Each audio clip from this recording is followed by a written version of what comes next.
Welcome back. I'm Clara, your AI learning companion. Take a quiet moment and consider this question carefully. What would you attempt if you truly believed you were capable of succeeding? Not hypothetically. Not someday. But genuinely, if you removed the quiet doubt that whispers, maybe this isn't for me. Most people don't fail because they lack intelligence or opportunity. They fail because they aim too low. They shrink their ambitions to fit their current comfort zone.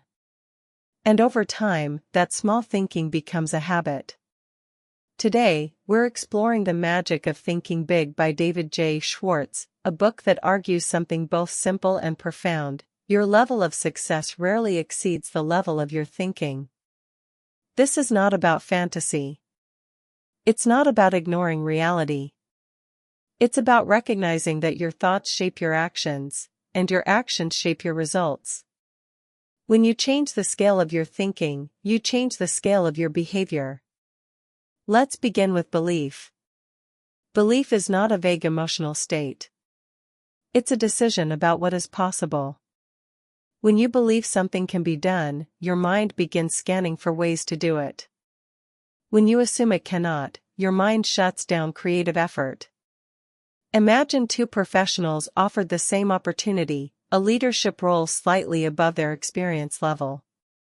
One thinks, I'm not ready. The other thinks, I'll learn as I go. The second person studies more, asks more questions, prepares more thoroughly, and ultimately performs better, not because they were more qualified at the start, but because they believed growth was possible. Belief expands effort. And effort compounds. Now consider the opposite force, excuses.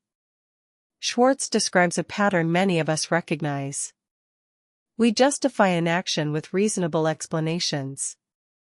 We say we don't have enough time. Not enough education. Not enough connections. We convince ourselves that circumstances are fixed. But if you observe high achievers closely, you'll notice something different. They face obstacles, yes. But instead of asking, why is this unfair, they ask, what can I do with what I have? Excuses protect your ego in the short term. They prevent disappointment. But they also prevent progress. The shift is subtle but powerful. Instead of focusing on what's missing, focus on what's usable. Let's talk about fear. Fear thrives in delay. The longer you postpone an uncomfortable action, the more intimidating it becomes. A difficult conversation grows heavier. A presentation feels larger. A new initiative seems overwhelming. Confidence does not arrive before action. It grows after it. If public speaking frightens you, waiting for confidence will not solve it. But volunteering for a short update in a meeting, even if your voice shakes slightly, begins to build evidence. Evidence that you can handle discomfort. Fear shrinks when confronted. Next, we arrive at the central principle: think big. Small thinking produces small plans. Small plans generate small effort. Small effort leads to small outcomes.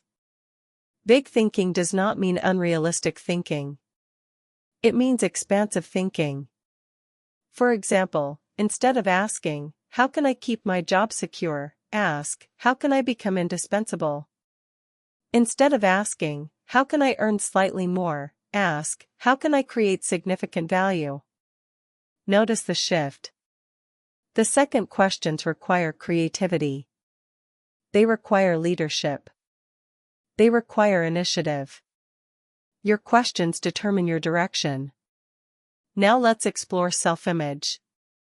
Every person operates within an invisible boundary shaped by how they see themselves. If you see yourself as average, you unconsciously perform at average levels. If you see yourself as capable, you act accordingly. Your self-image influences how you dress, how you speak, how you prepare, and how you respond under pressure. Imagine two versions of yourself, the current version and the next level version.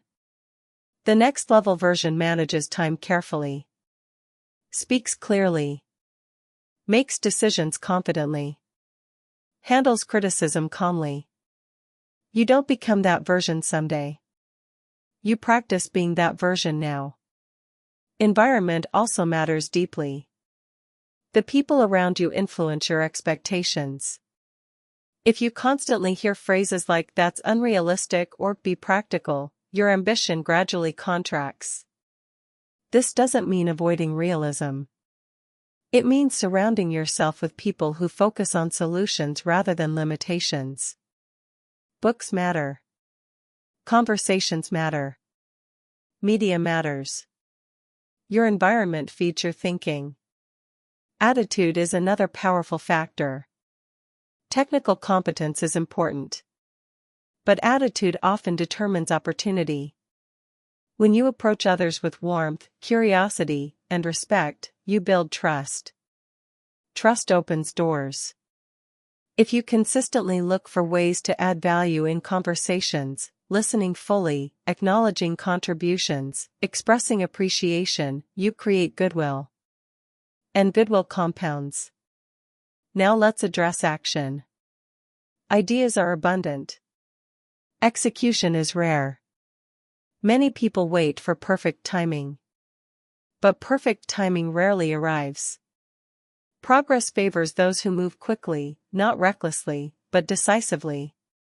If you have a valuable idea, take one visible step within 24 hours. Send the email. Draft the outline. Schedule the meeting. Speed builds momentum. Momentum builds identity. Failure, of course, is unavoidable. The difference between those who grow and those who stagnate lies in interpretation. If you treat failure as a verdict on your ability, you retreat. If you treat it as feedback, you refine. After any setback, ask 3 questions. What worked? What didn't? What will I adjust? This transforms defeat into instruction. Goals are essential. Without defined goals, energy scatters. You become busy but not productive. Write your long-term vision clearly. Then break it into smaller milestones. A 5-year goal becomes a 1-year target. A 1-year target becomes a 90-day plan. A 90-day plan becomes weekly action. Clarity multiplies effort. Leadership thinking is the final piece. Leadership is not about title or authority. It's about responsibility. It's about looking for solutions instead of blame. It's about lifting others rather than competing destructively. In any group setting, ask yourself, how can I contribute here? That mindset alone shifts how people perceive you. When you consistently think like a leader, you gradually become one. Let's pause and bring this together. Thinking big is not about ego. It is not about arrogance. It is about refusing to artificially limit your contribution. It is about recognizing that your thoughts are not neutral. They are instructions. They guide your behavior. If you believe you are capable of growth, you invest in learning. If you believe opportunities exist, you search for them. If you believe effort matters, you persist longer. Small thinking often disguises itself as practicality. It says, be realistic. But realism without ambition becomes stagnation. Big thinking says, let's explore what's possible. Consider your career. Are you aiming for incremental improvement or meaningful advancement? Consider your finances. Are you managing survival or building leverage? Consider your relationships. Are you reacting passively or leading with intention? Expansion begins internally. Here is a practical exercise. Take one area of your life where you have settled. Write down your current expectation. Then double it, not necessarily in numbers, but in scope.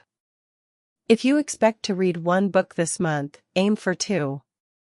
If you expect a modest improvement in fitness, aim for measurable transformation. If you expect steady income, explore scalable income. Then ask, what actions align with this expanded expectation? Your brain responds differently when the target grows. Another important principle from this philosophy is selective focus.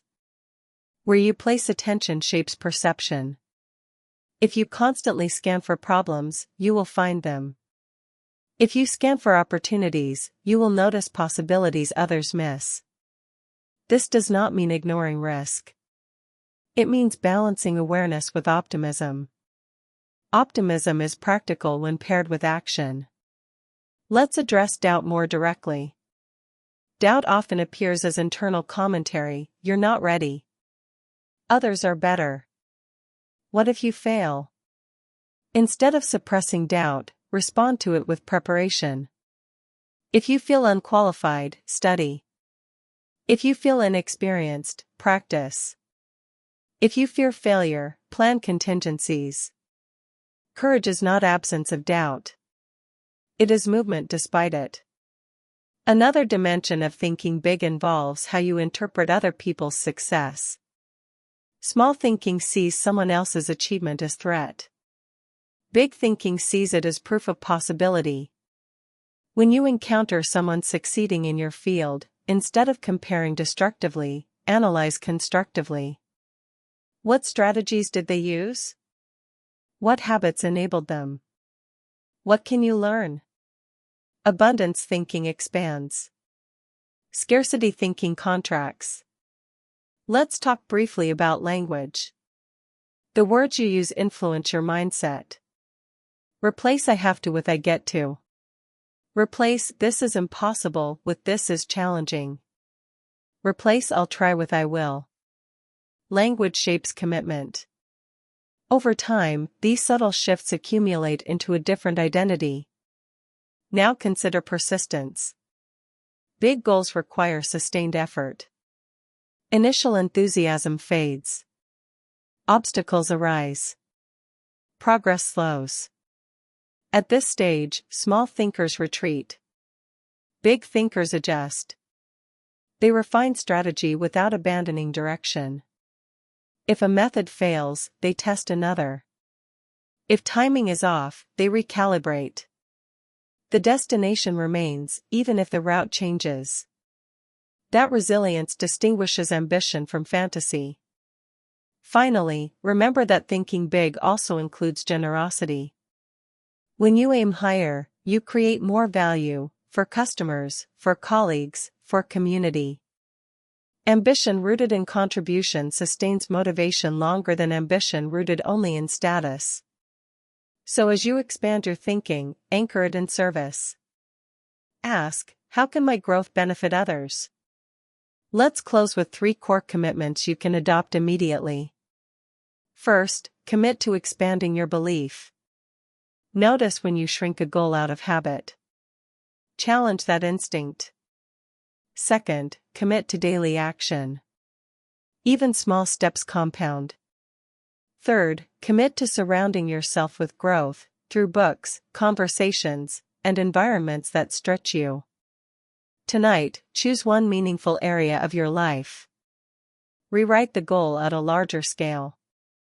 Then take one visible step within the next 24 hours. Do not wait for confidence. Build it. Do not wait for perfect conditions. Create momentum. Because the size of your life rarely exceeds the size of your thinking. I'm Clara. And I'll see you in the next lesson.